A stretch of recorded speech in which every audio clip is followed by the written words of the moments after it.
Hey everyone, it's your girl Miss Analytical. I'm coming to you straight at NYC on this cool Friday evening. So I listened to Beyonce's album a couple of hours ago, and it dropped today. Renaissance, the first album that she basically dropped without it being a surprise since Beyonce's 4 album. So I'm going to give a review. It's going to be quick. I'm going to get to the point. The album, for the most part, collectively, I would give it a C-. I would give it anywhere from a grade of 70 to 72.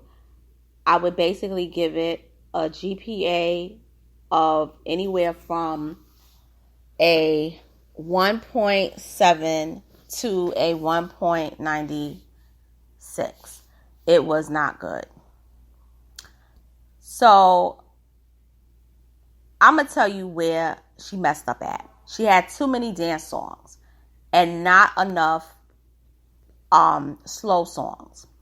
What made Beyonce very special musically and vocally is that she could actually sing different types of music, and she has naturally a beautiful voice. But what happened was, after she did Drunken, the whole Beyonce album, the visual album, her voice started to change. And for some strange reason, we don't know why her voice started changing, but her voice got deeper. So it's like her signature voice that basically made everyone, particularly men, fall in love with her. It's sort of not there. So the vocals post 4 album, she hasn't had her signature sound in. And that's the problem with her music since 2013. She don't have her signature sound. She's singing too much in her low register. Now, there was some songs there that I really liked. I really like Break My Soul, of course. I did my review on that.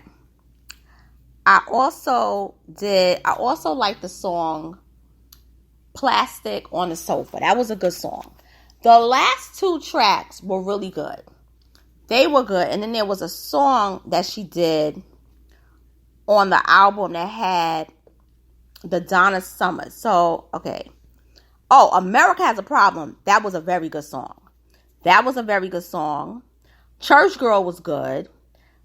But the beginning of it was weird. Like Alien Superstar, like really Beyonce.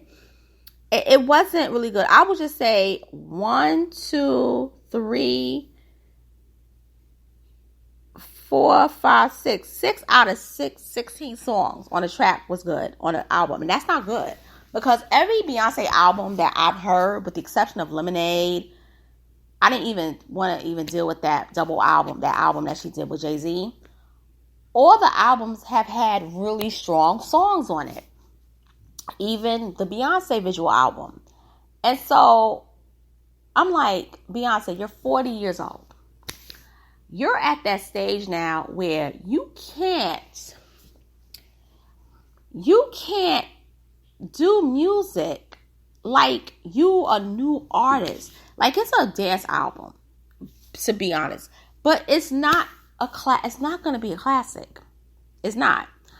You need to do music that's going to stand the test of time, because you're in your 40s now. You need to be like, in my opinion, this is just me. And I don't think she wants to do this. Because, to be fair, 40 in 2020s is not like 40s in the 1980s. Or even the 2000s. Being 40 is sort of like the new 30, to be honest. So you're not looked upon as being old. What it is, though, is that musically, since you've been in the game since you was 10 years old, you have 30 years in. So what you got to do is you got to start making music to where, if you decide you want to do like a residency, or if you decide like, hey, I really want to do, other types of music, you should be able to do that, because here's the thing. You want people to be able to take you serious post, like after you're able to really have hits. You want people to say, oh, Beyonce is a classic artist. Some of the songs on there, it was bad. It was like, Beyonce, what are you doing? Beyonce, 21-year-old Beyonce would never make the kind of music she made on that album. 25-year-old Beyonce wouldn't make the music she made on that album. And let me tell you something. I don't care what none of y'all say. She need her daddy. That's the whole problem. She need Matthew to come back, because Matthew knows what have told her, Beyonce, no, you got to make classic music. You got to make music that's going to get on the charts. But here's the thing. Beyonce is chasing trends. And this is not her fault, in a way. But in a way it is. Let me explain. It's not her fault in a way, because the producers that we have now, we don't have the producers that we did in the 90s or the 2000s that could do, ballads, who could do like slow torch songs, so to speak. We don't have those artists. So that's a bad thing, because with the whole mergers, due to, like I said, you could thank download and streaming for this. We don't have the type of musical geniuses in the studios like we did. We have beat makers. The beat makers was put to the forefront. It was the worst thing that happened in music. But it is Beyonce's fault, because she helped to marginalize music to get us to where we are now. Because even in the song, she admitted, I'm the only one. Nobody can basically be me but me. She said that. I'm the queen. So she basically got all, you could say in so many words, she's basically that girl. Okay? But look what happened. Look, you that girl, but look what you did to music. You marginalized people like Sierra to where they can't even get music like they once could. And this is bad. Like, the competition is what I'm talking about. You didn't really make a fair competition. And this is why we're the way we are. When the marginalization in music happened in the late 2000s, early 2010s, that's what destroyed music. That's what destroyed R&B, black music.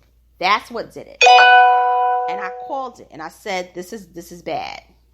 So you got your wish, Beyonce. You're the only one. But look what happened. Now, the reason why I'm critical is because I'm part of the original Beehive. I go all the way back with Beyonce to back in 1997 when she was on the Men in Black soundtrack with Destiny's Child. That's how far back I go. So I have every right to be critical, because I remember when they was just starting out and about to break in. I remember when they came out with the slow version of No, No, No. Yes, yes, yes. So for her to be this artist who we don't even know the last album sales of Lemonade. We don't really know all the other stuff, because she did a lot of streaming. So her album got leaked 2 months in advance, which is 2 days in advance, which is sad. But in overall, this wasn't, I won't say I was disappointed, because I obviously wasn't. But she needs new musical directors. She needs new producers. And I know the Beehive's going to come at me, but here's the thing. A lot of these people that's very obsessive, that will defend Beyonce's honor, they're not part of the original fan base. Because the original fan base, we did not act like this. And the original fan base, a lot of them left because the music is not really Beyonce. Can she still sing? Yes. But do we like her voice with the deep huskiness now? No. She got to go back to the days of the 2000s. And I think what really is the reason why her musical sound has declined, she's doing the activist role. And Beyonce really isn't that type of person in terms of her persona. She is more of she's a fun person, happy, lively. Like, having songs that deal with politics and activism, that's not her. That's not her brand. And when you shift your brand like that, it alienates your original fan base that helped to get you to where you are. So these new people, yeah, they repping for you because they like what you're saying in your music. But if you were to go back to your old formula, they wouldn't fuck with you. And that's the thing. So with that being said, I'm signing off. I said it wouldn't be that long, but it's 10 minutes. Thank you for listening. Subscribe, hit the notification bell, share, comment, like. And I also want to say, check out the album for yourself and let me know your thoughts. Is it a good album? Is it a bad album? Does Beyonce need to change the direction for music? Should she keep it? Should she go back to the old formula? Should she elevate it more? Should she do something entirely different? Let me know your thoughts. And thank you. Later.